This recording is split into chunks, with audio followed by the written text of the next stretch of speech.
කියන වෘක්ෂයේ අමෘතය වගේ ඵල දෙකක් තියෙනවා. එකක් තමයි පුතේ බුදුදහම. අනිත් එක තමයි සාහිත්‍ය. එහෙමත් නැත්නම් දැහැමි කලා රසවින්දනය.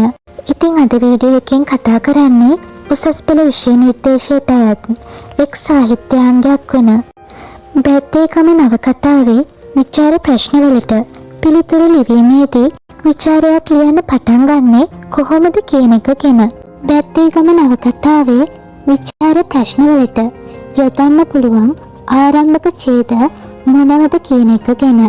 ඉතින් ඔබේ විචාර ප්‍රශ්නවලට ගැලපෙන පරිදි මේව භාවිතා කරන්න පුළුවන් අවශ්‍ය දෙයක් තියෙනවා නම් පුතේ වෙන වෙනම සටහන් කරගන්න.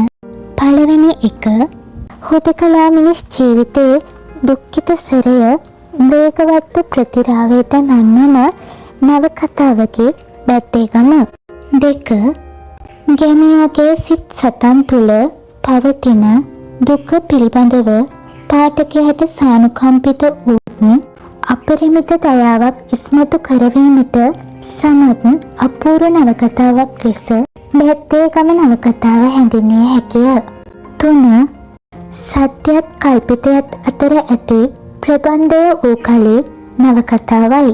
සත්‍යයත් කල්පිතයත් මනාව සංකලනය කරමින් නිර්මාණය කරන ලද සුවිශේෂී වූ නවකතාවක් ලෙස ලෙනට් උල්ෆ් මහතාගේ බැද්දේගම නවකතාව හැඳින්විය හැකිය. 4. සියලු මිනිසුන් කරා පැමිණ ඔවුන්ට වෙන කටින පොදු ධර්මතාවයක් පවතී. නැතිබැවිකම්, අගහිඟකම්, නූගත්කම්, බාධාවන්, දුර්වලකම් ලෙස අප හඳුනාගන්නේ ඒ පොදු ධර්මතාවයන් මිනිසා කරා පැමිණි විලාසයේ හැඩයි. මෙකී යථාර්ථය අති යථාර්ථයක් කරමින් බැද්දේගම නවකතාව ඔස්සේ විවරණය කිරීමට ලෙනට් උල්ෆ් මහතා සමත් වී ඇත. 5.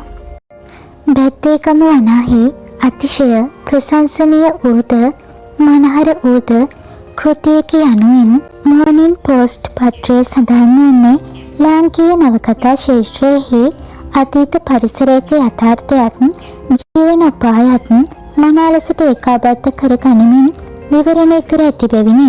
6. ජීවයෙන් මුක්ත වනය පසෙකින් ගම වටකොට ගිල ගැන්මට මුව අයා සිටි. පසෙකින් බබේහාමි ආරච්චිල සහ ප්‍රනාන්දුගේ බලවේග හමුවේ ඔවුහු අසරණ වෙති. මේ සියල්ල අතර ගම්මුන් ගිරේකට මැද වූ කාරුංගයක් බඳුය. මෙකී ගැහැට විඳහාලන වසන් ලෙනට් උල්ෆ් මහතා විසින් රචිත අගනා කෘතියක් ලෙස බැද්දේගම කෘතිය හැඳින්විය හැකිය.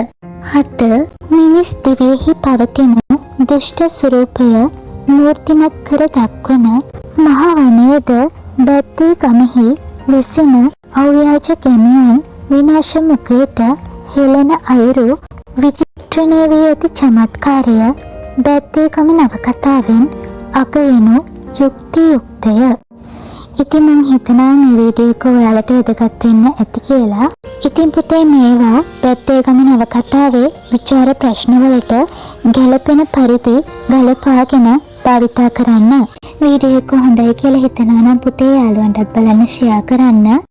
ඔයාලට අධ්‍යාපනයේ සම්බන්ධව මොනවා හරි ගැටලුවක් තියෙනවා නම් කමෙන්ට් එකක් දාන්න. අලුත් වීඩියෝ එකකින් ආයෙත් දවසක හමු වෙමු.